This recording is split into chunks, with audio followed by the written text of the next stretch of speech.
For 4 years, one department across the East Jamaica Conference has been standing in the gap for marriages, for families, and for the broken.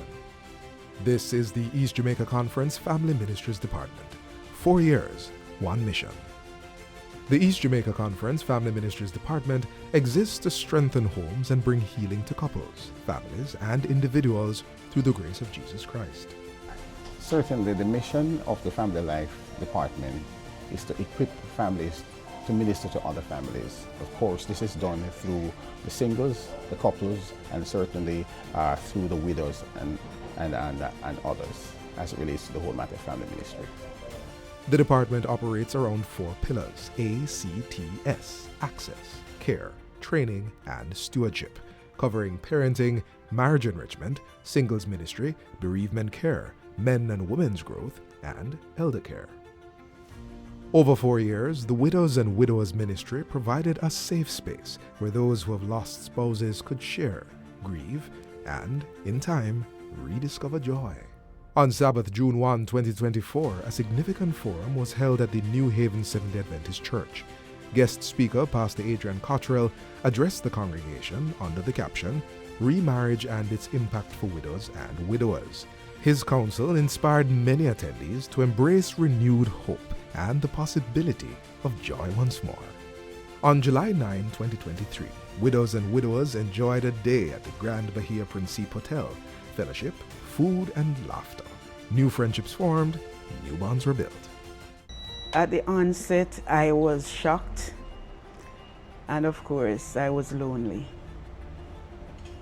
But, my faith in God did something for me because I had hope, and it made all the difference, So during that period of grieving, the Lord was close to me, and I was able to, pull through very, well.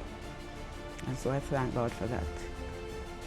The support, we call up one another sometimes, and we, talk about various things. And, that kept us connected, and, we chatted about various things. Family retreats gave families space to step away from daily pressures and invest in their relationships with one another and with God. From October 18 to 24, 2024, the Shortwood Seventh-day Adventist Church hosted a retreat at the Royalton Hideaway Resort in Trelawney under the theme, We've Come This Far.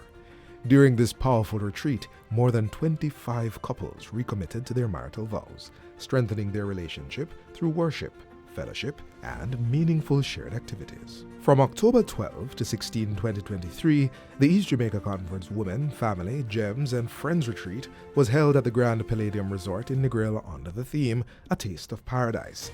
This event represented a beautiful collaboration between the Family Ministries and Women's Ministries departments. Singles, couples, and the girls of eloquence, morals, and standards, the Gems, all had specially designed sessions. On Sabbath, husbands shared heartfelt affirmations with their wives, a moment many described as an experience of a lifetime. From telephone and WhatsApp counseling to walk-in sessions, group seminars, and crisis referrals, the ACPN has addressed a wide spectrum of needs. Some have expressed that the intervention helped them pull back from the edge of life-altering and even life-threatening decisions. On Sabbath, November 11, 2023, the Constant Spring Seventh-day Adventist Church hosted the launch and dedicatory service of the ACPN. 28 individuals were commissioned as volunteer counselors that day. The ACPN continued to grow. On May 18 and 25, 2025, approximately 50 individuals were equipped with basic counseling skills through a specialized training program led by Northern Caribbean University lecturer Mrs. Stefania Vassell-Hamilton, held at the Andrews Memorial Seventh-day Adventist Church Youth Room. The program empowered individuals with practical skills to provide basic emotional support within their churches and communities. Since then, we have trained over 65 persons as lay counselors, which certainly has helped the church a lot. Adventist Counseling Network, we have seen so many people's lives become one, marriages that have been broken apart, come back together through this. So what we have done is to, of course, equip local members to go back to their churches within their community, and we have dealt with so many cases, suicidal attempt and all of these things. Of course, we're really grateful for the kind of training that we have given in family ministry to make it what it is over these 4 years. In the aftermath of Hurricane Melissa in October 2025, ACPN volunteer counselors responded with compassion and care. During November 2025, they provided counseling intervention services to individuals and families in Westmoreland and Trelawney who had been affected by the disaster, helping many begin the process of emotional recovery following this traumatic event. If you never heal from what hurt you, you will bleed on people who didn't cut you. During the period under review, grief counseling sessions addressed losses from death, separation, and broken relationships, many intensified by the COVID-19 pandemic. As a counselor, I've had to walk people through a number of situations, but there's one that stands out in my mind, which I want to share in just a few seconds, right? This one took place in St. Thomas, I think just over a year ago. The couple that came, husband and wife, they had lost their daughter, their only daughter. She had died from Down syndrome. Right? The parents they were most disappointed. They were saddened. They came to us, I think it might have been about 6 months after the funeral of the daughter. But I could see the wife and both of them shared as a couple that the problem, the difficulty they were having, they weren't talking to each other as much as they normally would, right? It was very, very hard. It was very, very painful. And they said they could not go on like this, so they had to seek counseling. So that's how we saw them that day, right? So we counseled them, and we informed them that they should not give up, because Jesus understands and God the Father understands, because his son Jesus, he lost his only son Jesus, and that was very hard for God. So I said, so you don't have to give up. So we prayed with them, and before they left, they said to us, and this is how I think God intervened in the whole thing, because of how we counsel them and so on, and we made it practical and so on. And they said that they were happier, they can go home now more relaxed, because they have a better understanding of what is happening, and the fact that God understands, and because he understands, he can relate to them and he can continue to assure them. So I said, don't give up, don't worry, just keep trusting God and think about him all the time. And remember, death is not the end. I said to them, that is not the end, because once she's been faithful at the resurrection, you know, she's going to come back to life. And they were very, very pleased, and you could see the change in their countenance, in the joy and how they feel. And they said, as a couple, they'll be able to talk with each other more, because they better understands the situation, and that death is not really the end, and that they can still continue with their life. The department's reach extended beyond the church. At the Louis Industrial Group, ACPN counselors provided support to employees following the loss of valued colleagues. Single adults, whether never married, divorced, separated, or widowed, are a vital part of the church family. The Adventist Single Adult Ministries has been intentional about nurturing and supporting them throughout this quadrennium. On December 31, 2022, more than 60 singles gathered at the Jamaica Stock Exchange Auditorium for a banquet to close out the year in community and faith. On February 25, 2023, more than 100 attendees filled the New Kingston Seventh-day Adventist Church for a lively singles roundtable talk. On May 28, 2023, a singles brunch was held at the University of the Commonwealth Caribbean campus. And on December 31, 2023, another banquet welcomed over 40 singles at the Leganese Sports Club Banquet Hall. One of the most extraordinary events was the Singles in Mission retreat held in Panama, where fellowship was combined with service and evangelistic outreach, reaching more than 150 individuals with the gospel. The vision behind ASAM, the Adventist Single Adult Ministries, is to foster an environment that provides support for our single Christian adults within the church, that enables them to be able to be incorporated in all aspects of church activities. So we are able to provide that support by providing events and activities for single adults within the church to feel incorporated and also to address their mental, spiritual, and emotional needs. We do this by having our wrap sessions quarterly. We also support singles ministries within the churches to have events, whether it be brunches, dinners, several different activities, and also we provide social activities and travel opportunities to other countries and locally that helps them to be supported both socially, building a good environment and community for them, not focusing on matchmaking, but for them to realize that they can experience all the joys of relationships without being married, and remembering and understanding that one is a whole number. Born in Zone 4 at the Hampton Court District in St. Thomas, Couples in Action built its foundation on daily devotional nuggets and principles for building intimacy, and has since spread across the entire conference. Each year, the department hosted a couples recommitment service. On September 2, 2023, couples gathered at Hagley Park Seventh-day Adventist Church. On September 14, 2024, the ceremony was held at Halfway Tree Seventh-day Adventist Church.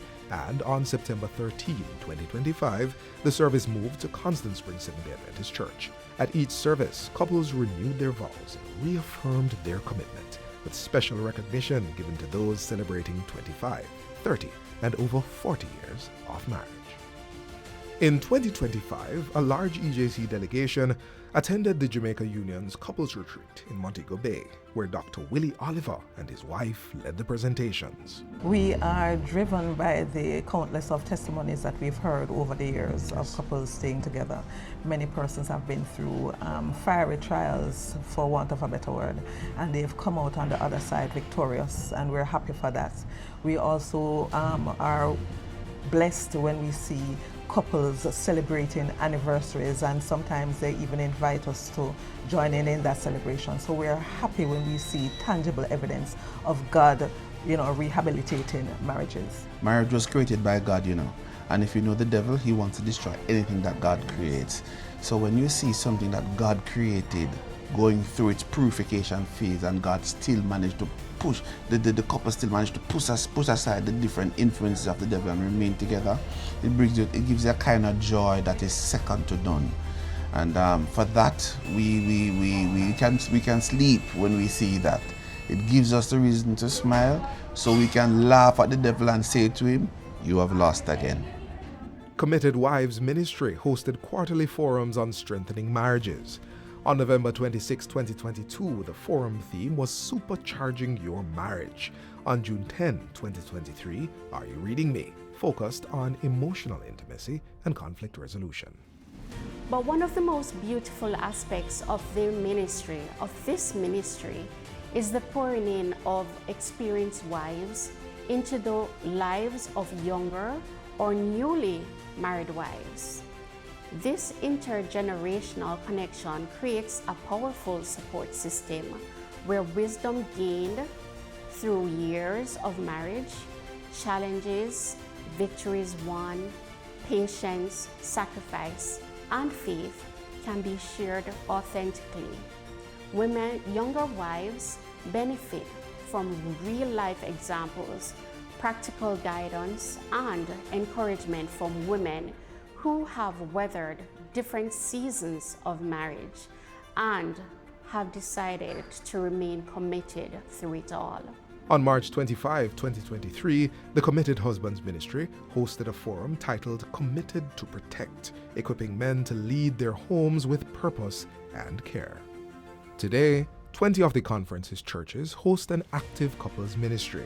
11 churches, 55%, serve between 10 and 20 couples. 6 churches, or 30%, serve more than 20 couples, and 3 churches serve between 2 and 10 couples. On June 2, 2024, more than 30 couples were honored at a banquet held at Pollyanna Caterers, celebrating and reflecting on their marital journeys in an atmosphere of joy and deep appreciation. A remarkable legacy was also celebrated by the Shortwood Seventh-day Adventist Church, marking 26 consecutive years of an active couples ministry. In October 2023, over 4 Sundays at the EJC Conference headquarters in Kingston, more than 40 persons were trained and certified as family life educators, equipped to serve as trainers of trainers in their local churches. On March 25, 2025, the King's Chapel Seventh-day Adventist Church became the gathering point for over 250 participants at the Family Life Enrichment Seminar. Facilitated by Dr. Anthony Gordon and his wife, the seminar provided couples and singles alike with practical coping strategies to strengthen relationships and build resilience. Many describe the day as a life-changing experience. Attending the Family Life Enrichment Seminar in March 2025 was an excellent opportunity for me, especially as a single Christian who is dating intentionally for marriage. I learned so many tips on argument resolution, communication, love languages. It was truly phenomenal. 10 out of 10, would highly recommend. Annual Special Family Week programs were held across conference churches, with outreach to neighbors and friends, several baptisms, and couples recommitment services. On September 16, 2024, Seaview Gardens Seventh-day Adventist Church hosted one such service. On August 6, 2024, the Family Fun Day at Paul Bolger High School in St. Thomas drew more than 400 attendees, families, community members, and non-Christians for a day of fellowship, fun, and outreach. The Family Life FAQs podcast with Uncle Adrian gave listeners a safe, anonymous platform to submit questions on spousal relationships, parenting, and singles life, and receive practical, biblical answers. The reach of family ministries across the East Jamaica Conference is significant. Of 104 churches in the conference, 91 or 88% have an active family ministries program. Zone 2 has achieved full saturation at 100%. Zone 3 follows at 93%, Zone 1 is at 84%, and Zone 4 continues to grow at 74%. These numbers represent not just statistics, they represent families reached, marriages strengthened, and lives changed. Looking ahead, the department has identified 7 priority areas: shifting values around marriage, new family challenges, interracial marriages, changing gender roles, continued marriage strengthening, pre- and post-divorce care, and intergenerational wealth and family financial stewardship. First, I want to give God thanks, oh Almighty. We want to give thanks to the administration, East Jamaica Conference here, for the confidence that they have reposed in me to lead this department. I also want to thank the Family Life Advisory Committee and also the many subgroups. We have the committed wives, committed husbands, we have the singles ministry, we have the widows ministry, and all of these people are led by, of course, leaders. But I want to specify some names. The Lassell Watson and his wife. We want to say thanks to Dr. Michelle Hamilton. We want to say thanks to Sister Glacita Seaborn. We also want to say thanks to Sister Joan Stewartson. And we want to also say thanks to Jamoy Phillips, all of these folks within ministry. Also, Baron Anderson. These are some folks who really work to make my ministry what it has been, and certainly we want to give God thanks for them, certainly. But I can't leave out my family, certainly not. My family has been that backbone within my ministry. My wonderful wife, we have been married now for over 30 years, and certainly it has been a pleasure. She has helped me through ministry, and my 3 adult children, Adrian Jr., Adine Johnson, and Adrian Johnson. All of these folks have helped me in my ministry, and I want to give God thanks. Thank you so much for having allowed me to serve as your family ministry leader. Thank you again.